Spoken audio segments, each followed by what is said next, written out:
Halo semuanya, selamat datang di segmen analisa. Ada sebuah berita yang sangat menyedihkan, ini berasal dari kota Solo. Seorang dosen cantik bernama Wahyu Dian Silviani, usia 34 tahun, dosen program studi ilmu lingkungan Fakultas Ekonomi dan Bisnis Islam di UIN Surakarta, ditemukan meninggal dunia dalam kondisi yang sangat mengenaskan pada Kamis 24 Agustus 2023 di perumahan Desa Tempel, Kecamatan Gatak, Sukoharjo. Dan diketahui juga bahwa Dian ini sebenarnya sudah lulus LPDP, yaitu adalah mendapatkan beasiswa belajar ke luar negeri untuk program doktornya. Kemudian kasus ini ada yang dihubungkan dengan masalah pinjol ataupun juga asmara atau bahkan mengenai sakit hati. Ada yang bilang juga apakah jangan-jangan ada mahasiswa yang sakit hati dengan Dian atau bahkan asmara cintanya, dia nggak mau ditinggalkan seperti itu. Ini berkembang di masyarakat. Tetapi kita akan bahas kronologinya seperti apa, temuan-temuan kejanggalannya seperti apa. Jadi teka-teki dari pembunuhan Wahyu Dian Silviani ini sangat mengerikan teman-teman. Jadi dia ini sebenarnya tinggalnya adalah di rumah temannya karena rumah dia sedang dilakukan perbaikan. Tetapi temannya ini mengutus seseorang karena dia merasa curiga. Dihubungin, gak diangkat berkali-kali. Kemudian dia mengutus salah satu sahabatnya yang bernama Feli untuk masuk ke rumah tersebut dan meminta kunci sama Indriyono, seorang mandor dan juga adalah warga yang pertama kali menemukan di sana.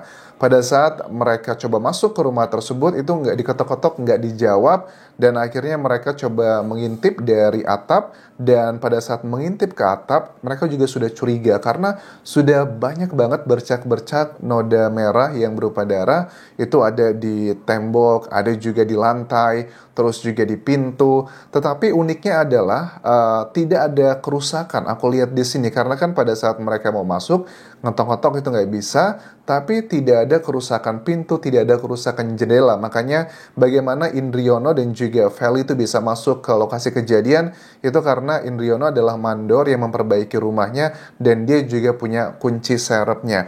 Pada saat dibuka, akhirnya dilihat bahwa tubuh dari Dian itu berada di samping kasur dekat dengan minibar. Minibar itu adalah kulkas kecil ya. Dan pada saat ditemukan itu baunya anyir sekali. Nah, kalau sudah berbau seperti itu, dugaanku ya harus tetap ada penelitian lewat otopsi dan detail dari penyidik ya. Paling tidak kalau sudah berbau anyir seperti itu, kemungkinan besar peristiwa ini mungkin sudah 2 atau sampai semingguan yang lalu. Tetapi kalau ini ditemukannya tanggal 24 Agustus dan terakhir kali Feli berkomunikasi dengan Dian adalah pada saat tanggal 17-an. Waktu itu adalah upacara 17-an. 17 menuju ke tanggal 24, 18, 19, 20, 21, 22, 23, 24. Artinya seminggu. Tapi aku menduga sangat kuat sebenarnya ini sudah dilakukan pembunuhan tersebut ya mungkin 2 sampai ya seminggu sebelum kejadian tersebut.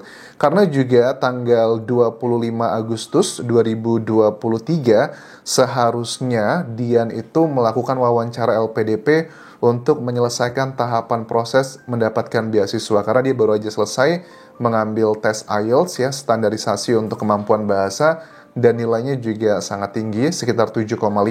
Nah, kemudian berkembanglah di masyarakat, lantas siapa dong yang tega melakukan ini? Karena Dian sendiri backgroundnya, dia bukan asli Surakarta. Ini kalau nggak salah, dia ini dari Sulawesi mana gitu, atau NTT, please correct me if I'm wrong, tapi dia bukanlah warga Solo atau di Pulau Jawa, tapi dia di pulau lain, tetapi dia memang bekerjanya di sana. Dan menurut keterangan dekan dan teman-temannya dari Universitas Islam Negeri Surakarta tersebut, Dian baru aja bergabung di kampus tersebut sekitar nggak nyampe 3 tahun teman-teman. Keterangan dari Kapolres Sukoharjo AKBP Sigit bahwa ada dugaan sangat kuat ada unsur kekerasan di balik kematian Dian. Karena pada saat ditemukan itu ada luka yang cukup menganga di bagian kepala. Dan menurut aku sih pada saat hasil otopsi nanti itu akan menjadi petunjuk banyak banget teman-teman. Karena kita pengen lihat ya penyebab kematiannya apa. Kemudian juga waktu kematiannya kapan. Dan pasti dari penyebab kematian dan juga waktu kematian itu akan menjadi petunjuk yang sangat kuat siapakah orang-orang yang diduga sangat kuat menjadi para pelakunya, apakah 1 orang, 2 orang. Tapi dari petunjuk sementara yang ada ini adalah tidak ada kerusakan pintu ya, kita lihat. Karena kenapa aku bilang nggak ada kerusakan pintu? Karena memang pada saat si mandor yang bernama Indriono tersebut ngetok-ngetok pintu, itu kan menandakan bahwa pintunya dikunci sempurna, jendela juga nggak ada yang rusak. Makanya dia manjat lewat atap ngeliat, dan akhirnya dia ngebuka menggunakan kunci serepnya. Nah, dari sini petunjuk ini mengindikasikan bahwa dugaan pelakunya adalah orang yang sudah mengenal Dian sendiri. Siapakah itu? Apakah ini berhubungan juga dengan kesempatan yang dia dapatkan, yakni adalah beasiswa untuk belajar di luar negeri, LPDP, untuk program doktornya? Ada beberapa kemungkinan ya kalau aku lihat teman-teman.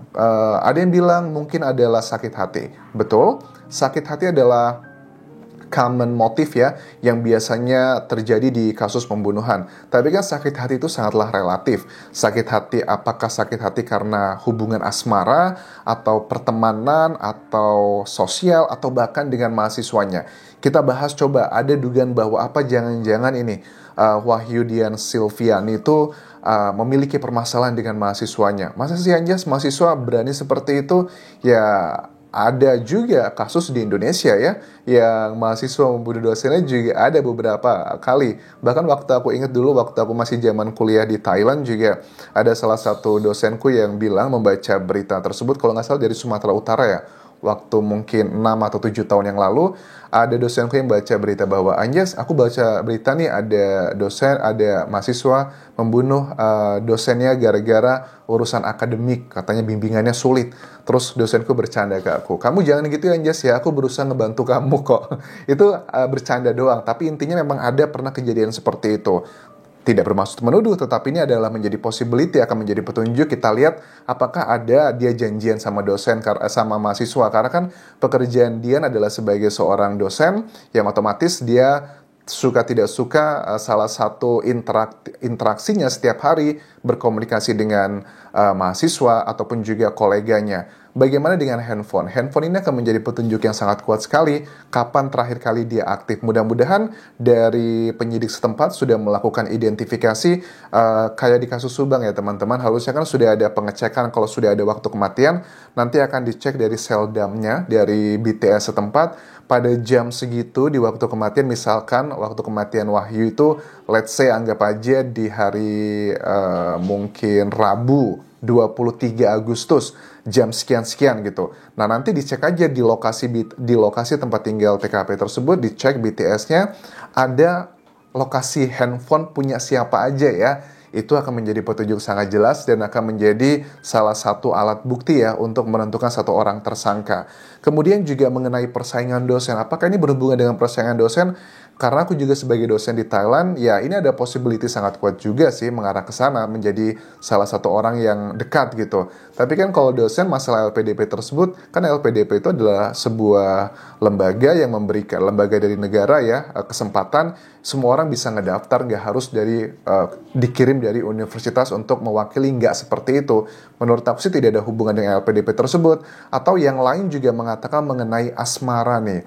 Apakah Dian ini memiliki kekasih atau orang yang menyayangi dia, yang tidak mau membiarkan dia pergi ke luar negeri untuk sekolah. Tetapi kan biasanya kalau Dian kan mendapatkan LPDP-nya itu kemungkinan besar di tahun ini. Itu kan butuh jarak. Kalau kita mendapatkan beasiswa tahun ini, bukan berarti bulan depan kita berangkat. Itu biasanya jaraknya ya antara 6 sampai 1 tahun karena harus ada persiapan. Bahkan juga ada pembekalan untuk mendapatkan beasiswa LPDP tersebut. Ada pembekalan di Jakarta, training beberapa hari atau minggu. Dan gak langsung gitu. Lantas apa? Apakah ini berhubungan dengan prestasi yang dia dapatkan? Ataukah murni ini karena masalah sosial? I don't know exactly, karena kita masih menunggu keterangan lebih detail dari Kapolres Sukoharjo. Dan menurut aku yang sedang kita nantikan adalah mengenai ya otopsi ya. Karena tubuh manusia itu akan berbicara banyak hal apa saja. Tapi yang harus menjadi PR buat tim penyidik, selain dari menunggu hasil otopsi, juga harus melakukan analisa adalah dengan handphone ya. Dicek di lokasi TKP tersebut, Ya let's say kalau terakhir ketemu tanggal 17 Agustus, mungkin 18, 19, 20 atau sudah dapat data waktu kematian tersebut, langsung dicek. Kira-kira di jam segitu atau di hari itu ada handphone siapa aja yang terdeteksi di lokasi titik koordinat rumah tersebut. Nah, kemudian masyarakat juga yang bertanya nih, kok bisa ya seorang dosen masih muda seperti itu dan dikatakan tidak ada masalah, bahkan dibilang masalah pinjaman online karena lagi marak di situ juga mengenai kasus pinjaman online, tapi dari koleganya mengatakan bahwa dia tidak ada permasalahan dengan pinjaman online dan dia tidak pernah memiliki permasalahan dengan pinjaman online tersebut. Ini yang aku uniknya adalah kok bisa rumahnya itu tidak ada kerusakan loh, kan semuanya masih terkunci dengan rapi dan juga dia tinggal di tempat temannya. Dan temannya kan yang pemilik rumah tersebut yang menelpon sahabatnya bernama Feli untuk ngecek sama Indriono tersebut. Ada apa nih kok dia ditelepon berkali-kali tidak diangkat. Jadi kalau seandainya waktu kematiannya mungkin dari hari Rabu atau Selasa, langsung dicek. Mudah-mudahan ini pembunuhnya nggak ngerti, mudah-mudahan pembunuhnya bawa handphone, jadi bakal ketahuan. Ya mungkin sekarang dia udah ngebuang handphone ya, tapi kan setahu aku di Indonesia tuh untuk buat handphone sekarang, beli nomor baru itu kan harus pakai kartu keluarga, harus pakai KTP, sulit banget lah intinya, harusnya sudah bisa ketangkep nih. Harusnya dengan banyak beberapa hal, alat bukti, dan juga kejanggalan, mudah-mudahan dari penyidik tidak diberikan kesulitan yang banyak untuk menangkap siapakah pelakunya. Kalau menurut kalian teman-teman, ini apakah, aku yakin sih ini adalah masalah sakit hati, tapi sakit hati ini kan general. Apakah ini berhubungan dengan pekerjaan dia, bisa mungkin mahasiswanya, atau persaingan dosen, atau masalah asmara, atau hubungan sosial, atau nggak ada hubungan sama semua itu. Ini yang menjadi teka-teki. Tapi walaupun bagaimanapun juga, aku yakin, kita semua udah yakin ini adalah kasus pembunuhannya. Karena ada banyak dugaan, banyak kekerasan di tubuh Dian, dan dengan kondisi meninggal seperti itu nggak mungkin kalau dia kecelakaan gitu, jatuh dari kasur, palanya membentur minibar, kan tidak mungkin sama sekali. Oke, kita akan nantikan perkembangannya seperti apa. Terima kasih sudah menonton video ini, dan terakhir jangan lupa tinggalkan like, juga komen, subscribe channel YouTube ini, follow Instagram dan juga Facebook pageku di Anjas Asmara. Sampai jumpa.